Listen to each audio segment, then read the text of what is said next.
Hello, hello, and welcome back to Keshanar Confidential.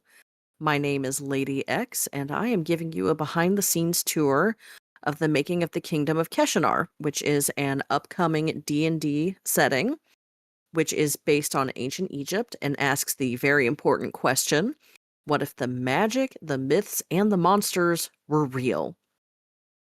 Today we have with us again Dr. Jill Waller, friend of the show, and she has been on before.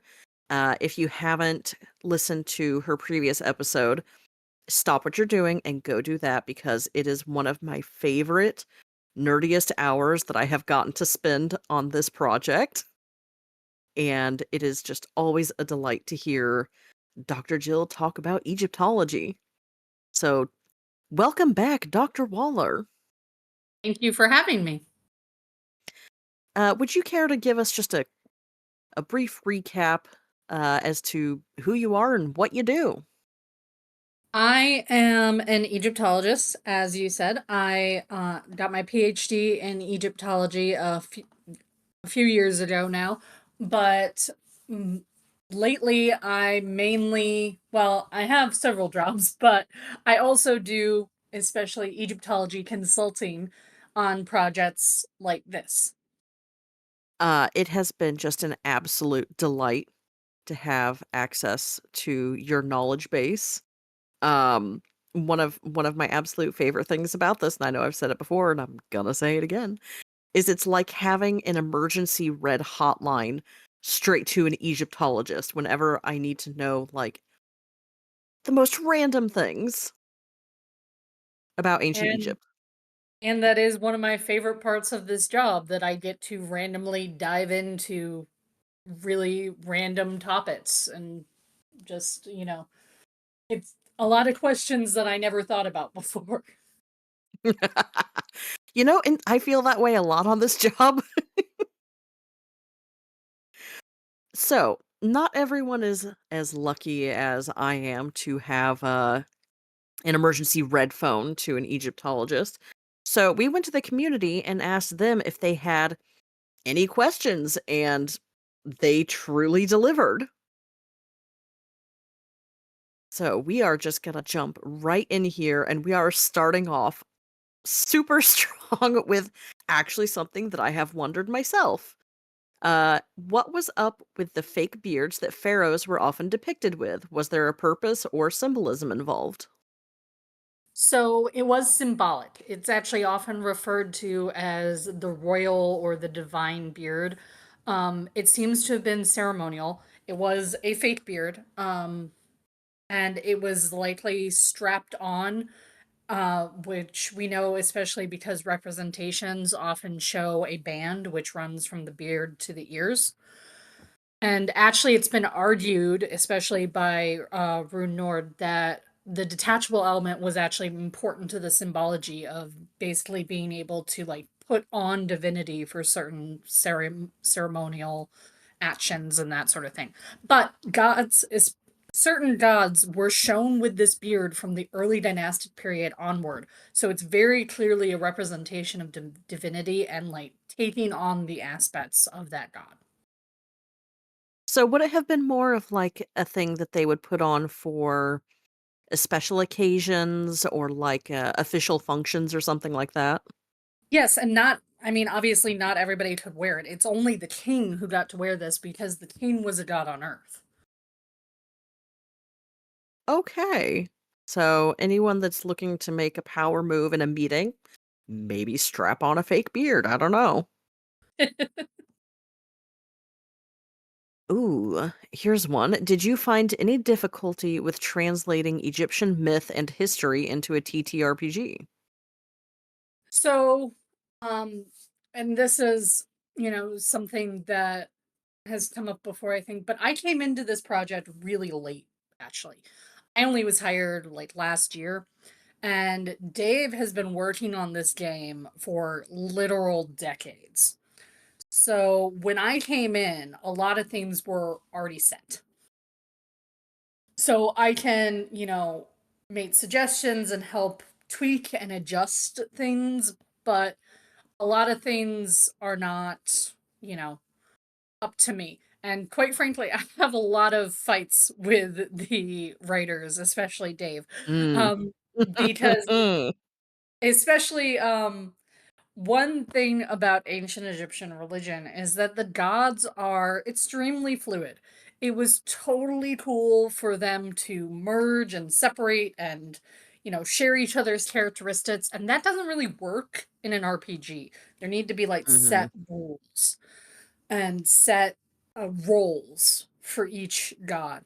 So that definitely has been an issue. And also then I've also definitely had disagreements with adding on characteristics to make gods quote unquote more gameable. But this is where to me making it fun is fine so long as then I'm able to in this game, and this is unique to this game from other consultations that I've done, I'm going to be doing a full commentary where I can say what's historically accurate and what's not. So that'll be kind Mm. of a really cool key aspect because there are a lot of things that are definitely not historically accurate about the gods and the mythology in Keshanar, but I can at least like point out what those are. We love a good footnote. Um, I am being 100% genuine here. Well, Um, and the commentary is going to not really be optional, but kind of in that in order to like minimize space in the book and things like that, there'll be a couple of, fun facts and things like that.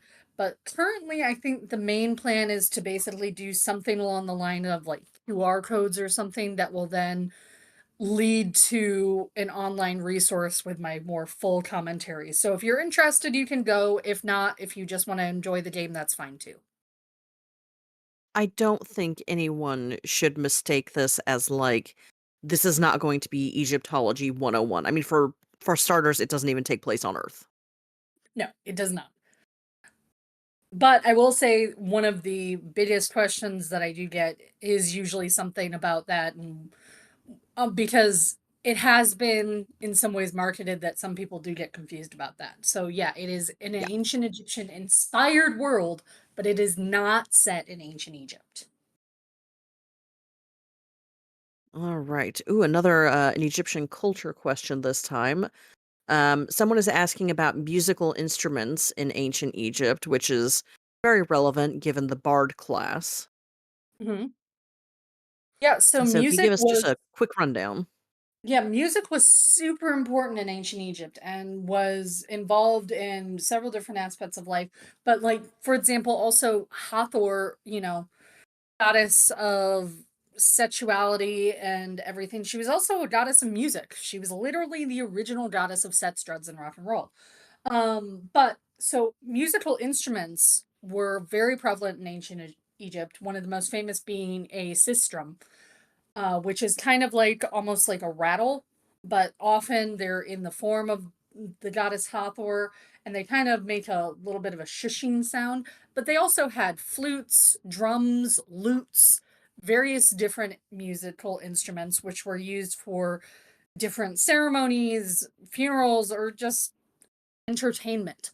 So music was very much a part of life in ancient Egypt.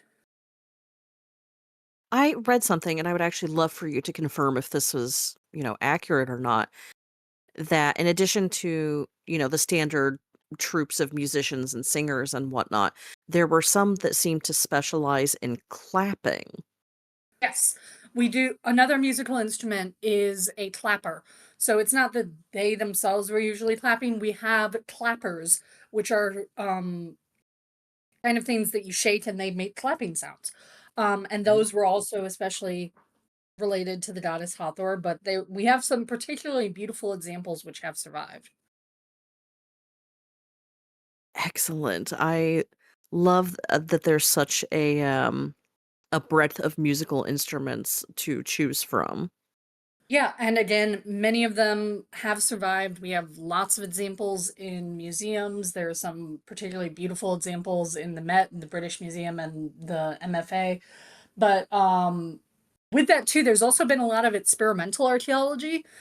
Uh, For example, I know of a project that actually like tried to make a system using ancient Egyptian metal techniques and things like that to try to get a better Mhm. idea of what they sounded like without actually harming an ancient Egyptian object.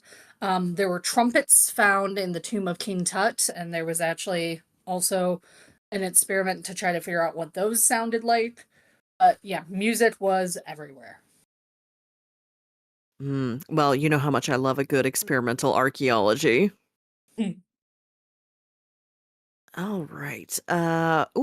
If someone wanted to learn how to read, write, or speak ancient Egyptian, what books or activities would you recommend that someone start with? Well, like any language, I always think that taking a class is the best way to have like that immediate feedback. And there are a lot of great classes available online. In fact, actually, even I teach some occasionally through a platform called Digital Hammurabi. We're not offering one soon, but probably like, winter or whatever. But beyond that, there's plenty of other wonderful online courses for ancient Egyptian. Whenever you do start with ancient Egyptian, generally people start by learning Middle Egyptian, which is the phase of the language from the Middle Kingdom period. And that's because in later periods, that was seen as kind of like the classical form of the language, and they even tried to recreate it. So you've got a lot of texts in that period, in that form of the language. And so actually some of the, most common introductory grammars such as Allen's Middle Egyptian or Ott's Middle Egyptian grammar, they definitely take on Middle Egyptian. Um, and then also there are other books that are maybe a little bit more simpler, like Collier and Manley's How to Read Egyptian Hieroglyphs. That's another good one to start with. But yeah, any of those books would be a great place to start if you want to learn on your own. But again, there are a lot of great online courses where you can find an Egyptologist to kind of give you more immediate feedback and walk you through it a little bit more. Dang it. Why every time do we talk? My Amazon reading list just gets even longer. I'm just gonna be adding these books real quick here. Okay. Let's see. Is there a particular dynasty that inspires Keshanar? Hmm. No.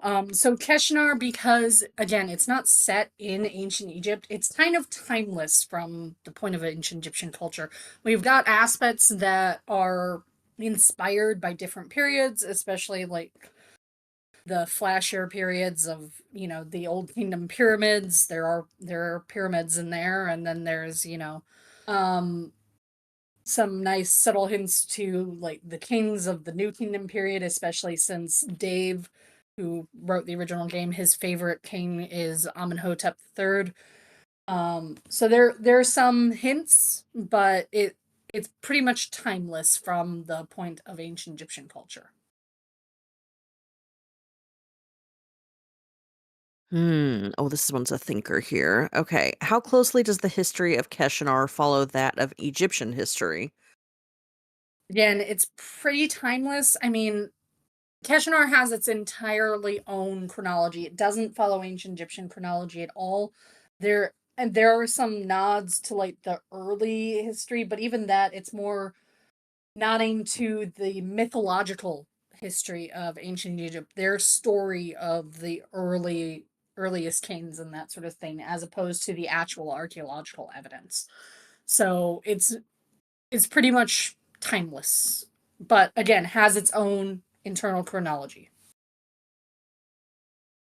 Yeah, I think it's important to keep in mind, as you said earlier, that the Kingdom of Keshanar is very much there to serve as a background for storytelling. Mhm. So I'm sure that there's been a number of departures from any kind of history. Yes, definitely. Okay, so we're gonna get a little bit more specifically into ancient Egyptian religion and cosmology. So be prepared for that. There are definitely a lot of questions regarding that. Okay. Any of the various magic spells related to the spells priests would use in history? Absolutely. In fact, actually, I've worked a lot with writers, especially one of the writers, Leo, to adapt some real ancient Egyptian spells for the games. So a lot of the entreaties to gods in the setting book are based on real ancient Egyptian rituals.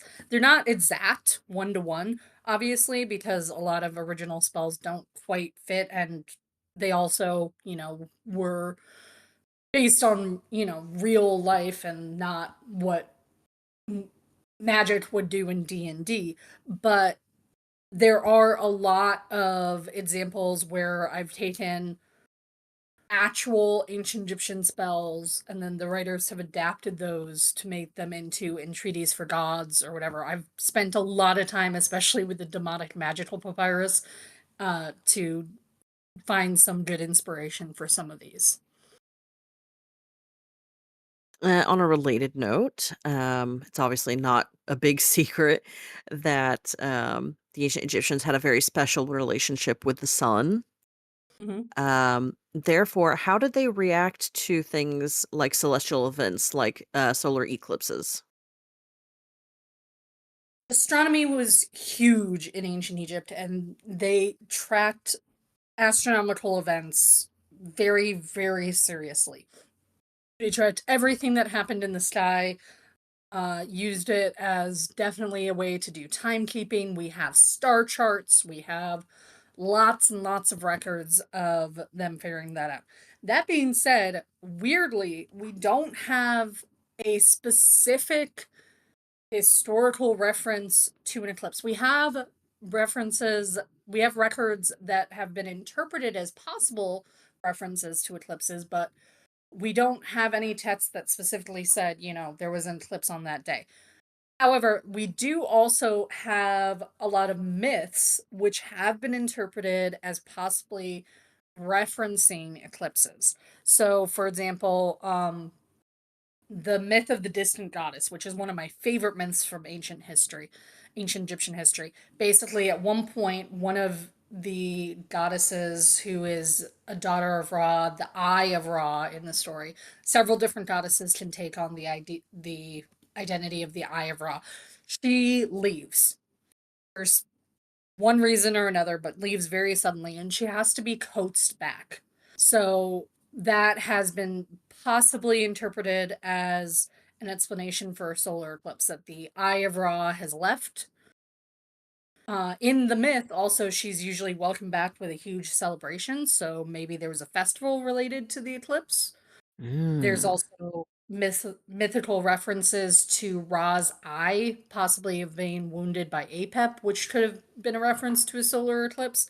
Lunar eclipses are often connected to stories of the Eye of Horus, which in myth was definitely damaged and then healed.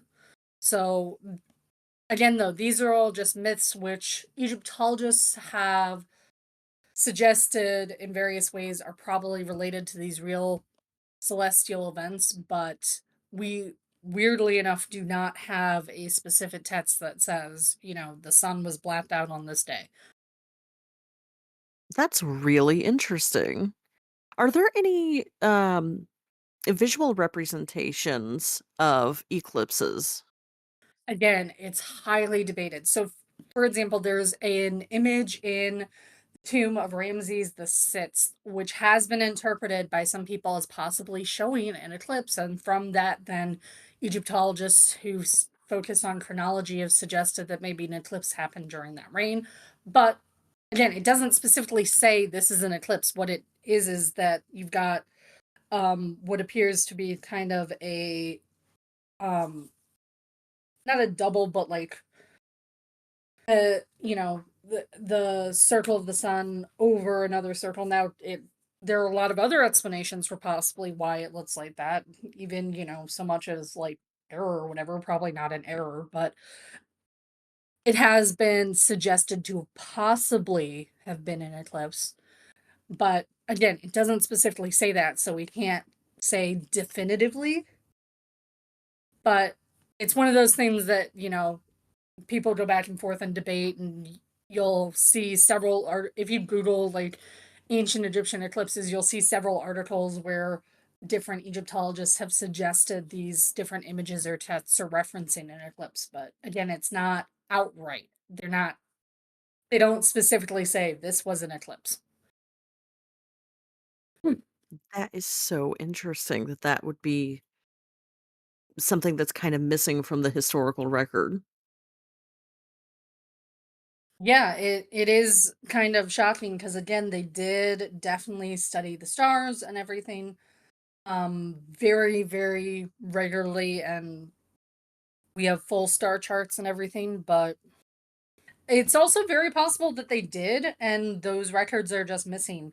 If they did Mm. track eclipses and that sort of thing, they were most likely tracked by specific officials or priests in temples, and probably were kept. Those records were kept on papyri within the temples, which would have been in an urban setting and less likely to survive. Oh, that's always such a bummer to think about, like, "Oh, if only, even 10% more of the Hmm. records survived." I mean, what a different picture we would have of history.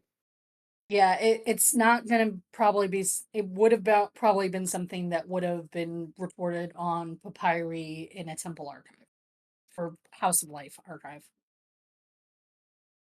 Okay, so examining the Keshan cosmology as a whole, Hmm. do you feel like it's inspired by a mix of pre and post deities? You mean by pre and post deities? Yeah, I'm not 100% sure on that. Uh, Yeah, because I saw that question and I really honestly wasn't really sure what that meant. It is definitely inspired by myths of deities, um, but it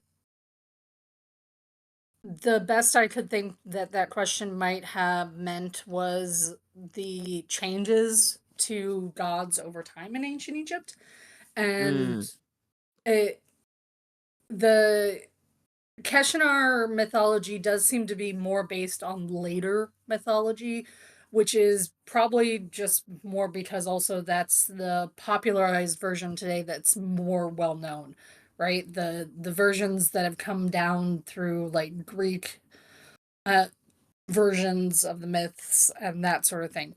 Um, so more probably the well-known versions of the myths as opposed to, the lesser known local versions and that sort of thing. okay, so the next question's about a specific deity. We're going to talk about Set, longtime Mhm. friend of the show and personal favorite. He used to have a different deity job before his current one. Do any of the other gods have a similar transition? So by that I'm assuming you mean that because he was once trying to get the throne and then became Mm, protector of Ra. I assume Um so. well, I mean, pretty much every god in ancient Egyptian mythology had their whole life story, right? None of them were completely static, which again is something that's different from, how we think of gods today and how gods are often played. But like, yeah, so Set uh in his mythology originally he was chaos god and especially a god of brute force, and then, you know, murdered his brother for one reason or another and tried to take over the throne. But then, when that didn't work, yes, he became the protector of the god Ra and rides with Ra in his solar bark to fight off the god Apep. But yeah, every god had their own story. So, like, even Osiris, right, who Set murdered, he was king before Set murdered him, and then he went to the underworld and became king of the underworld. Horus was born after his father died, after Osiris died, and actually he was worshipped in different forms, including both as a child, because there are a lot of stories about him when he's growing up in the marshes of the Delta with his mom Isis, and Mm, also then when he's an adult and the god of kingship, because he has successfully taken his rightful place on the throne. But those different versions were worshipped simultaneously. Also, though, different gods did evolve over time. Um, so In general, gods, there were lots of different versions of them in that every location that had a specific god as its like main uh center god, they usually had their own version of it. And so there could be, different sites for the same god. For example, there were several different versions of Horus throughout Egypt. There were several sites that were uh you know sacred to the god Horus, and each one had kind of their own little twist on the god. But that was all okay in the ancient Egyptian mindset. They didn't get, huffy about these differences. Then also other gods, as I said, evolved over time, like Bastet. In the earliest periods, she was more like Sekhmet and a warrior lioness type goddess. And then over time, as a lot of those characteristics became more associated with Sekhmet, Bastet became more, associated with the household and domesticated cats, but she still kept that lioness warrior possibility. Um, and also, a lot of gods kind of came in and out of favor. So we also mainly know about the gods that were favored by the king or whatever because, they got the most attention. They were the ones that got the flashy temples and things like that. But so as those went in and out of time, in and out of fashion, we also see those differences. For example, in Thebes, the original main god of Thebes was Montu. And then sometime in the Middle Kingdom, Amun became more popular, especially with the kings who were from Thebes at the time. And you even see that transition in the names of the kings. 11th dynasty, we've got a lot of Montu Hoteps, and then in the 12th dynasty, you've got Amenemhats. Um, and then Amun became more the main god of Thebes, but Montu is still there. He just was more on the war side of being a war god rather than being patron god of Thebes. So things did change over time, both in the mythology and in chronological history. That's interesting that people could kind of, I mean, not just that they evolved along with, I'm assuming people, change and evolve into society, um, but also that you could pick different aspects or, I guess, eras of the god that were more important. Yeah, it really did change over time. I mean, like even Set, going back to Set, right? Set for, certain periods, he was seen definitely more as that chaos, brute force strength or whatever. In the New Kingdom period, he became one of the most important gods favored by the royal family. I mean, think about King Seti. His name is literally referencing the god Set. Mm. Mhm, Um, mhm. and the kings of the 19th and 20th dynasties loved Set. Um, he was one of the patron gods. He was prayed to, especially during battles, because again, brute strength. Um, there was even then the 400-year stela where he's, dressed very similarly to the god Baal, and makes you wonder if the royal family had Levantine ties. Probably did.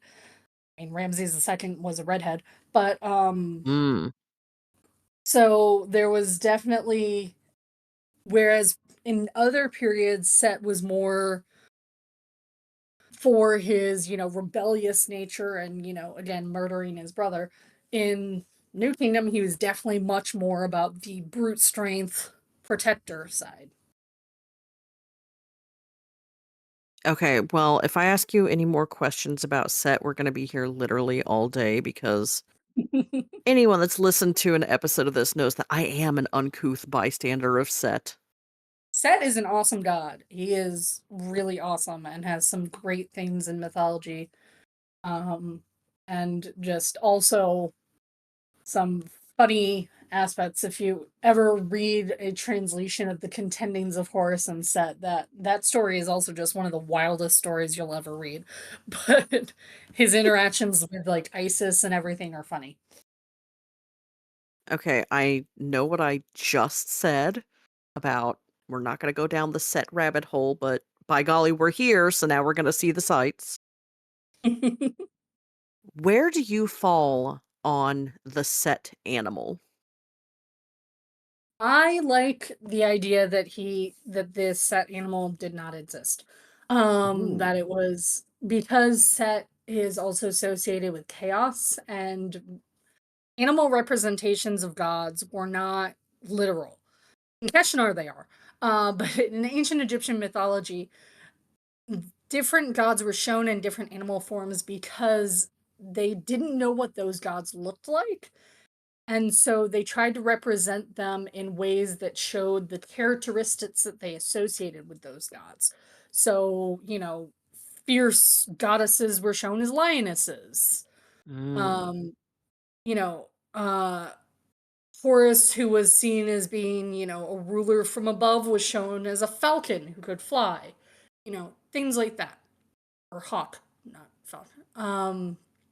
But it it was more figurative than anything else, right? Um, which again is also why, like Bastet, when she transitioned throughout history, she became less of a lioness and more of a domestic cat who helped protect their home because cats protect the home from mice and things, right? Mhm, mhm. Um, so with that, I personally like the idea that the set animal did not exist and was an amalgam. But, I've seen a lot of different explanations, and I there are definitely arguments for different specific animals. I really like the idea of him just being unknowable. Like, we cannot conceive of what the heck he is. Mhm. But I also was an annoying horse girl for most of my life, and I also really love the idea of him being a donkey. Well, he does show up as a donkey. He does show up as a donkey. But Validation. he also shows up as a hippo and Oh. as a crocodile. And again, this is to show the different aspects of him that are trying to be shown, right? Like there are scenes of Horus spearing him as a hippo because hippos were big and scary and could, were really, really strong. So Set was shown sometimes as a hippo. Um, but That's yeah, valid. Hippos the are big and scary. yeah, but the actual Set animal, yeah, that's more debatable. And again, I've seen so many different arguments. I think Dave really likes more the idea that is based on a type of jackal or dog. I've seen recently a argument that it was an aardvark. Um, Oh, yeah, okay. there's every few years somebody comes up with a new explanation of what the said animal is. I just like to prefer to say he is chaotic and does not exist in this realm. Excellent. Okay, so we are going to actually fast forward a little bit here to much later in Egyptian history. In what ways did the religion of the Roman Empire alter expression or observation of Egypt's religion?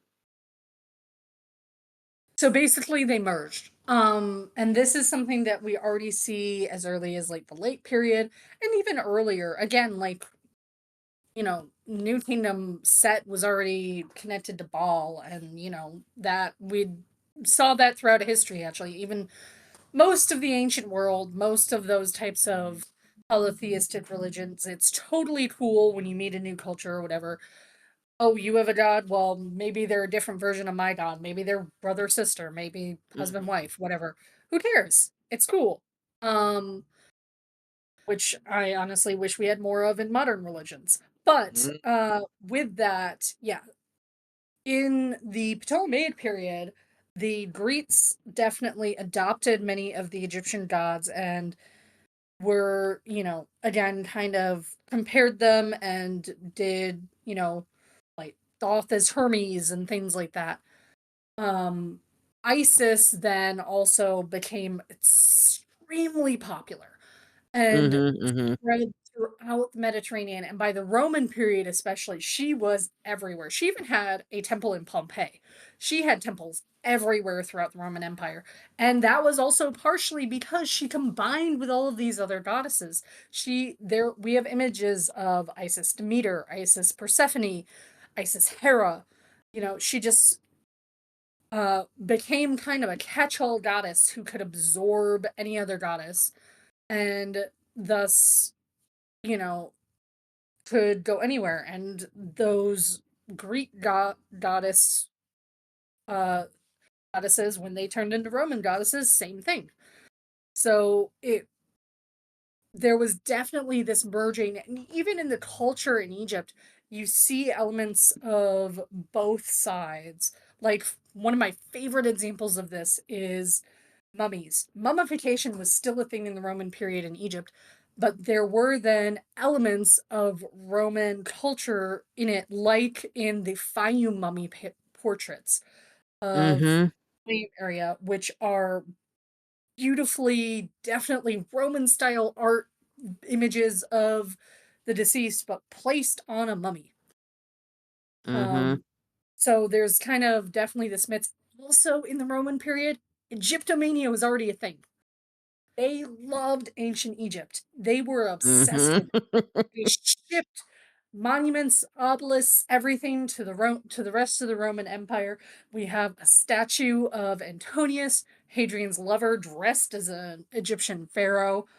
Um, we there was a guy Gaius Sextus who built himself a pyramid for his tomb in Rome. They were obsessed with Egyptian culture and already having their own Egyptomania.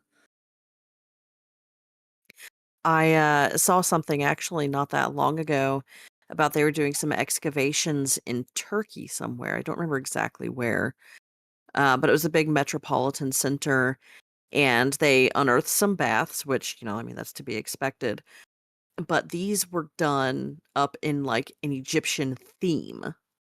Like, they didn't Hmm. have, imported things necessarily, but, like, the mosaic tiles and whatnot were depicting scenes of ancient Egypt as it would have been, contemporary. Oh yeah, and also they already, um because it was such Egyptomania, we also did a lot of mosaics and different objects that kind of combine elements of Egyptian culture where clearly they didn't really understand what was going on. One of the most famous of those is the Tablet of Isis, or the what's it called? The Bean tablet. That's it.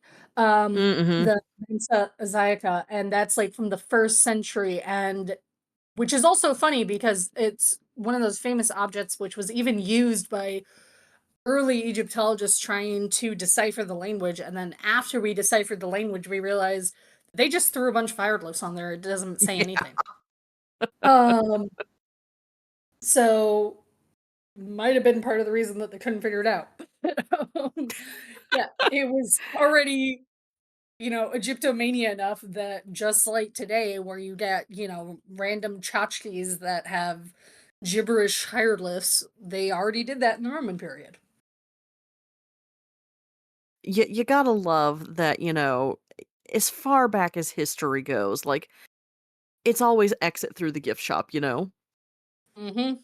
Yep. I mean, I'm sure Scrog had a cave that was like, "You want souvenir rock?"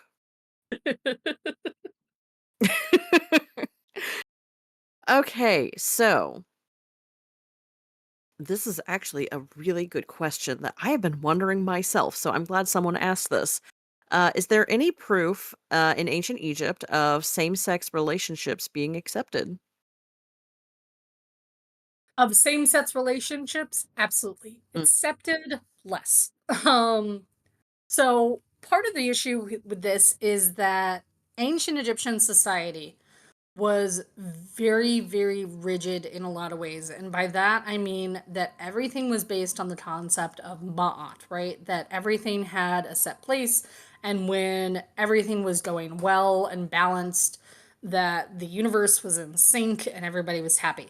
Now, with that, there were very specific gender roles. Now, women in ancient Egypt definitely had more rights than in other parts of the ancient world, but they were not necessarily equal, and they definitely had their own specific roles, which had to also be uh, upheld because actually it was in the way that without the female role, things still fell apart. So actually, that's why things like when Hatshepsut became king, that was such an issue because that meant that there was no queen to take on the ritual and important queenly roles. So actually, Mm. Hatshepsut had her daughter Neferure take on many of those roles because there couldn't be that gap. She didn't obviously marry her daughter, but she had to have somebody in that role of, main queen. Otherwise, things kind of fall apart. Now, on the topic of same sex relations, absolutely happened in ancient Egypt. We have definite references to different same sex relationships. There's a very famous story of Pepi II and his general. In that case, it does seem to have been frowned upon, but it's not clear if it's frowned upon because it's just a gay relationship or if it's that specific example. There's brief reference to gay sets in the teaching of Ptahhotep, but again, interpretation has been debated. Is it wrong because it's two men, or is it wrong for other reasons? There is then also in that Contendings of Horus and Set story that I mentioned, there is male on male rape in that story, but that seems to be a power thing. Having, Mm. control, which unfortunately has also been a thing throughout history.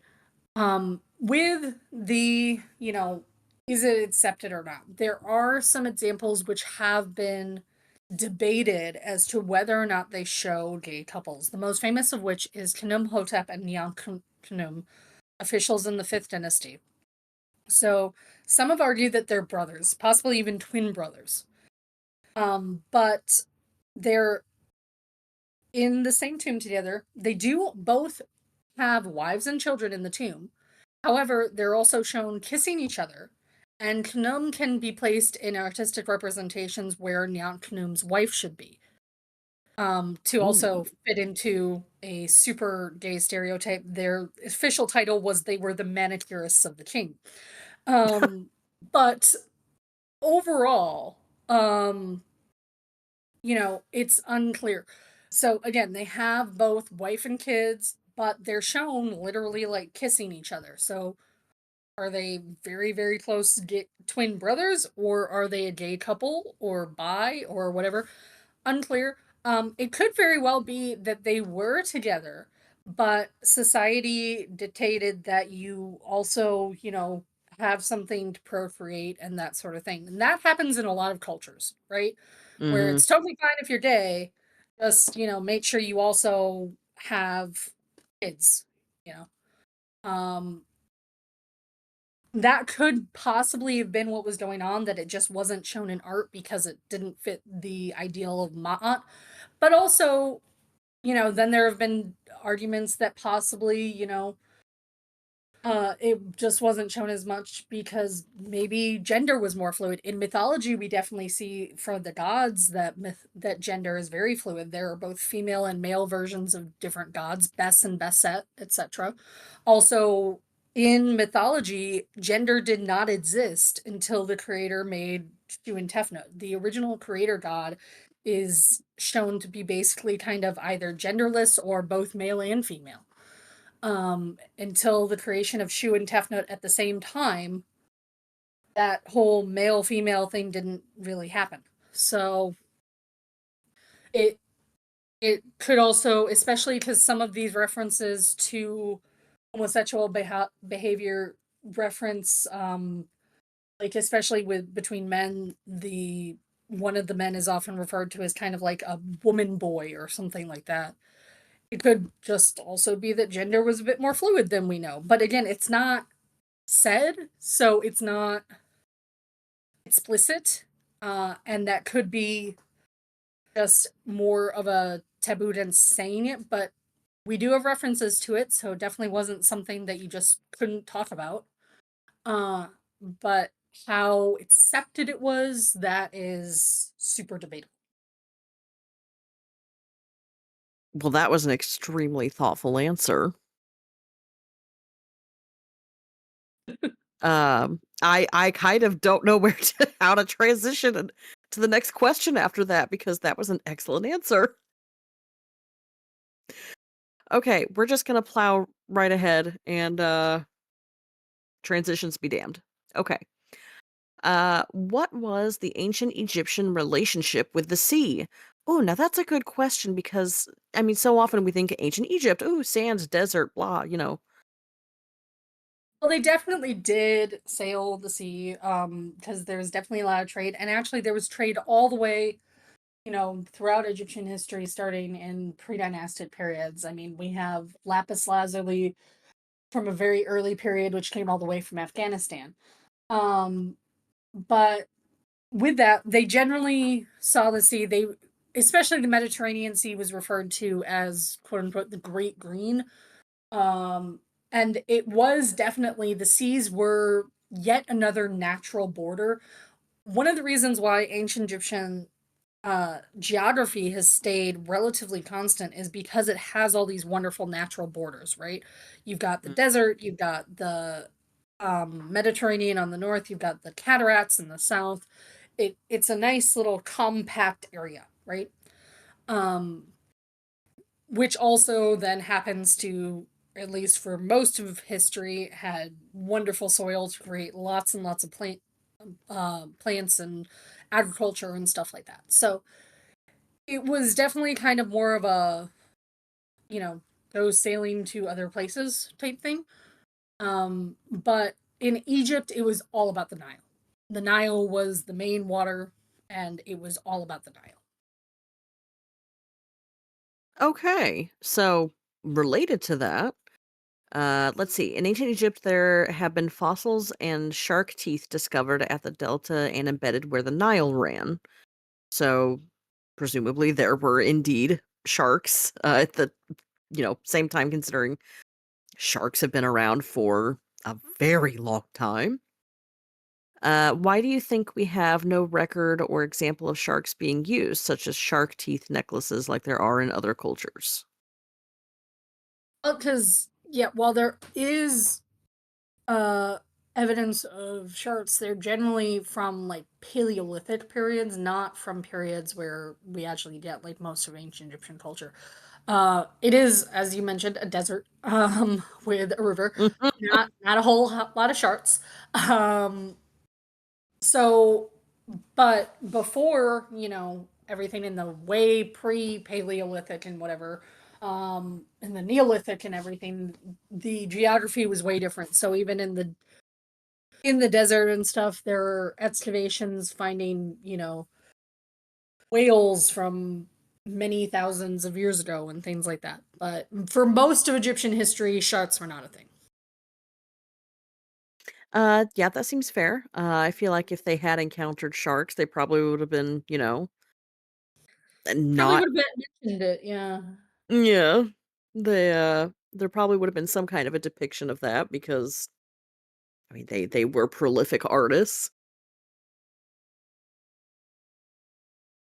Okay, so we are going to switch gears a little bit here, but and touch on something that you kind of mentioned a little bit earlier. What was trade like in ancient Egypt, and what goods did they seek? And what did they have to offer in exchange? Trade was very much a barter system. So with, different countries, trade, especially Egypt had gold, which, sometimes they stole from Nubia, but they had gold. Um, and so there was definitely kind of a quid pro quo type deal. They also traded artists, traded materials. In Egypt itself, too, people also definitely had a barter system. Um, Some of the most famous examples are from Darrow Medina, mainly because that's where we have so many records from, where we definitely have examples of, you do this for me, I'll do this for you type deal.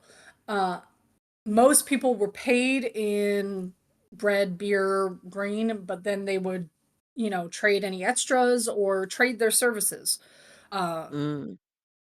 but yeah, between different countries, most other countries, at least from the evidence that we have, especially from the Amarna letters, they wanted gold. Um, Who but doesn't? yeah, but yeah, again, there was definitely trade of a wide variety of goods, and Egypt definitely also was a bit of a breadbasket and definitely sent food to other places and things like that. Related, as you mentioned, since they had a barter economy, but however, the Dungeons and Dragons economy is obviously based on coinage of some kind, gold, silver, copper, etc.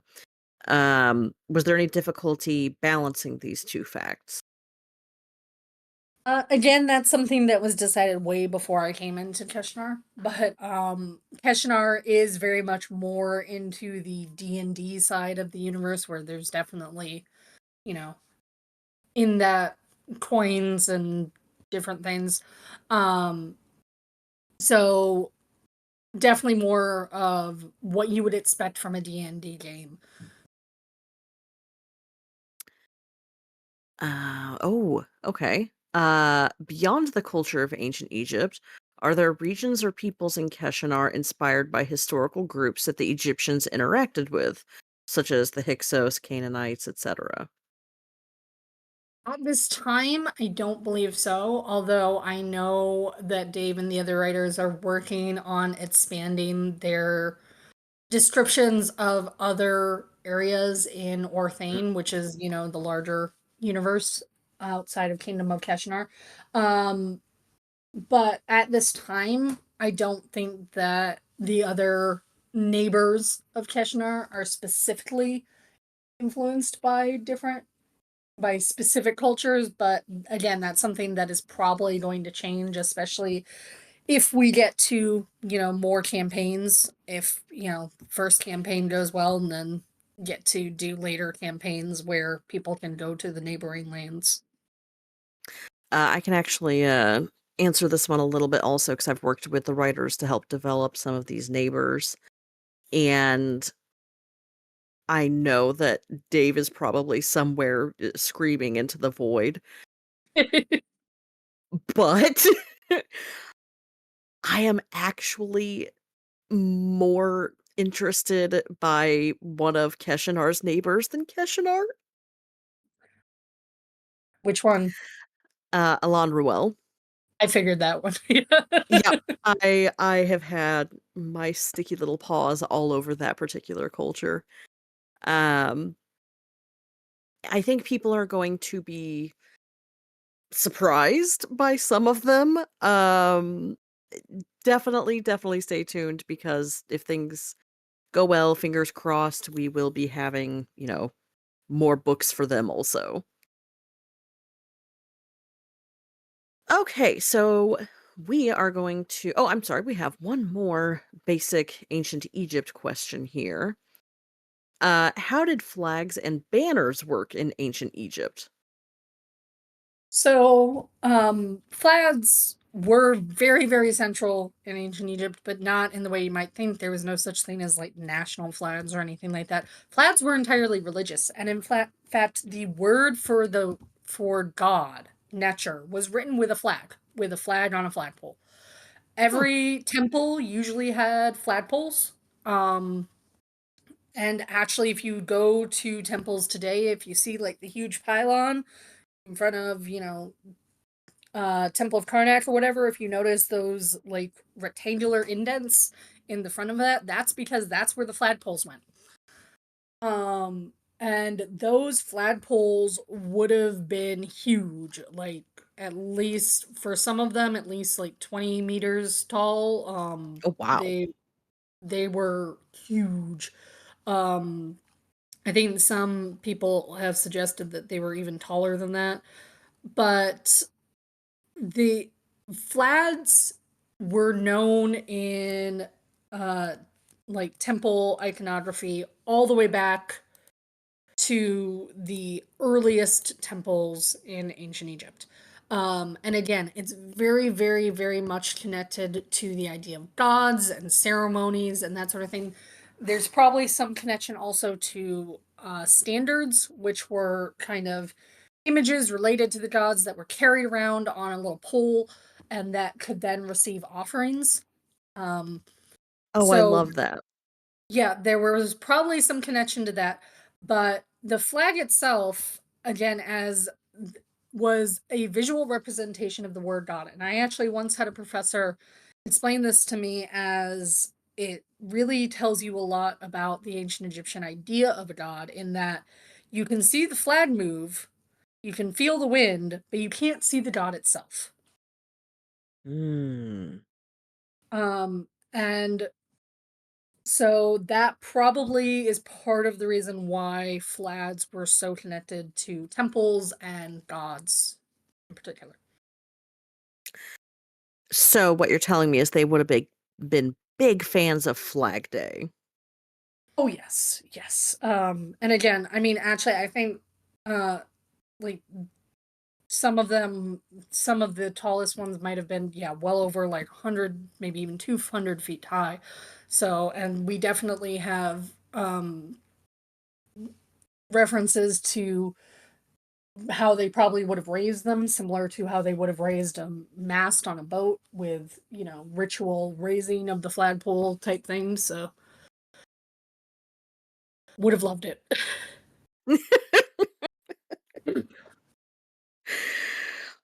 I can honestly say that I had never considered the ancient Egyptian love of flags in my entire life. Yeah, but again, only like for gods. We actually don't like have any flags that have survived. We don't know if they had images of them or whatever. The hieroglyph is more just kind of a basic pennant flag type thing.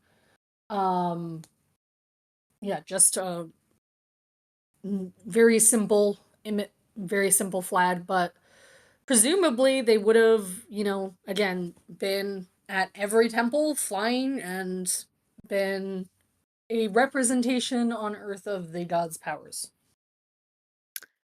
That is fantastic. Okay, we are going to transition to talking about your work itself on this project. Okay, what aspects of ancient Egypt inspired you the most when working on Keshanar? Well, again, I came in very, very late, so like I couldn't uh influence the architecture or, any of the physical stuff. I still do work with artists and writers and stuff to tweak, make new characters, things like that. But so I've especially been helping tweak on like mythology stuff, spells, uh, even had a couple of wonderful things where I get to inspire, NPCs and even like the way they're dressed and things like that. NPCs, look out for Tabubu in the Temple of Bastet. She's one of my favorite things that I got in there. Um, but, it more at this point I can basically tweak and again eventually will be providing commentary. How do you balance the historical, mythological, and archaeological facts with making, a story-based setting? Like, is there a specific decision process for the acceptable degree of historical and mythological accuracy? With any historical consulting job. And again, like I've worked on other ones, not just this, and I have colleagues who have done other, even more consulting than I do. Basically, most consulting jobs, you go in, you read the material, you give them your opinions on what's historical or not, and they decide whether or not to use it. And that's basically all you can do. Um, at the end of the day, it is up to the writers and the artists and everything as to what they think will work best with the game. I can provide suggestions. I can even I've got even a whole list of, ideas for future campaigns. Again, if things go off, I really, really want to get the Eye of Ra, the distant goddess, in there more. um, Things like Mm. that. But again, a lot of it with any consulting job, unless they bring you in at the very, very beginning, which is super rare, uh, generally you're just going to be kind of giving your 2 cents and then they can take it or not. Again, Keshanar, though, is unique in that I'm being allowed to give commentary. So I will be able to tell you what's real and what's not. And with that, we're basically we're turning it into a bit of an educational resource too, which I am super excited about. Um, but beyond that, so long as we're respectful to the original culture, I I think, having a bit of a good time is fine. I definitely feel your pain on the historical consulting. I moonlight as a dress historian and have done some consulting in that regard, and golly, the amount of times that I've screamed hairpins at people is not zero. Yeah, again, you give your 2 cents, they take it or not. Yep. Everyone in history has light, delicious, beachy waves in their hair somehow. I mean, it could be worse. We've discussed separately some very interesting choices on some TV shows. So, Mm. Yep, that we have. Okay. What is your favorite aspect of ancient Egypt brought into the game?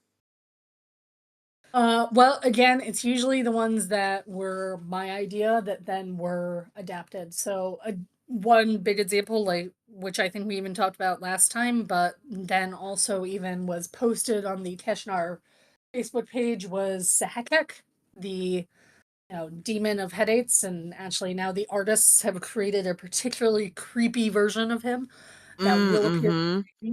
And that's something that again I brought to the table because he's one of my favorite demons and was like, let's do this, and that one actually made it in. Now, again, not all of my ideas do, or maybe they will in later. But yeah, some random, and again, like I think there's now a reference to Tabubu as an NPC in the Temple of Bastet, who's one of my favorite uh characters from ancient Egyptian literature. Um so I really like when I get to bring in just those small little aspects and have them at kind of almost as Easter eggs in the game for people who are more obsessed with Egyptology. Okay, well, you can't leave us hanging now. Can you give us a brief rundown on Tabubu? So Tabubu was a priestess of Bastet in the story of Setna. And I can't tell you everything because if you then read the story, it will be a huge letdown. But let's just say that she's definitely a bit of a temptress and can get men to do whatever she wants. Mm. Okay, okay. We love a good femme fatale. We'll take it. Yeah, she has been interpreted actually by a lot of Egyptologists as possibly have being the goddess Bastet herself in disguise in the story. Oh. Okay, well, now we're getting into some zesty stuff here. Yeah, so I read the I l- story of Sitna, and again, last version of the strip that I saw, she does appear as an NPC in the Temple of Bastet. So, Excellent. Okay, well, that's definitely something for everyone to keep an eye out for. Okay. Ooh, what aspects of ancient Egypt inspired you the most when working on Keshanar? well, again, I mainly have worked with the writers and everything, especially on the mythology. So that definitely, and past couple years actually most of my work has ended up weirdly being on religion and the mythology. I've taught classes. In fact, actually there are a couple of classes available for people to recordings of on Digital Hammurabi that I've taught on the mythology and religion and daily life. But so I've just kind of really delved into the mythology, and I have to say that I've learned a lot throughout this job because, again, having to delve into random stuff that I've never thought about, like the entreaties to the gods, and, having writers being like, do we have a ritual related to this god? Well, I don't know. Let's delve into different papyri and see what I can find. And again, a lot of time with the Demotic Magical Papyrus for that. Um, so it's been cool to, yeah, get deeper into actual mythological sources and hopefully then, present those into the writers in such a way that they can be used. Wow. Yeah, you gotta love a job where you basically just get paid to do what you like to do. Get paid to geek out and to nitpick about stuff that is not historically accurate. Living the dream. Okay, I actually have a last minute question for you myself. Hmm. When you look at the myriad of ways that ancient Egypt has been depicted in the media for a very long time now, this is going to be a two-parter. Hmm. One, what is your least favorite cliche or what have you that shows up constantly in representations of Egypt? And two, do you have a favorite movie set in or about ancient Egypt? Well, favorite movie is of course The Mummy, the good version, not the Tom Cruise version. That Um, is the correct answer. Thank you. You win. well, especially because actually, yeah, the 1999 Mummy 2 also did have an Egyptological consultant, Dr. Stuart Tyson Smith, and he also was the same Egyptologist who consulted on Stardate. Um, but they did, take some of his suggestions with the Mummy, so that probably did, fit with it being such a wonderful, amazing cinematic masterpiece.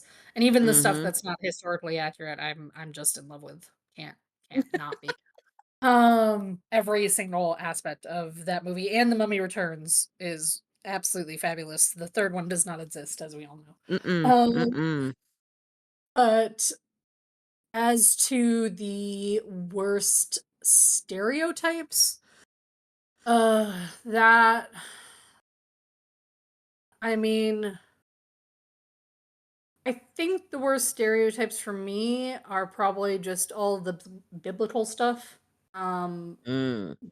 but that's also probably my own biases because I went to Catholic school for a couple years as a kid, and that made me an atheist. Um, but there's just so much that has then been twisted into the Egyptians being the bad guys with like slavery in the pyramids and things like that, and that Mm. just wasn't a thing. And of course, Ancient Aliens is also horrible because based on super racist stuff. Oh But my gosh. Right? yeah, based on Yeah. such super racist stuff, and so many people think it's just fun and it's not, and it no. Um so yeah, those would be my biggies for the worst. There are some fun things. I mean, honestly, like I am still the geek and the nerd, and will totally watch stuff that is not historically accurate and still absolutely adore it.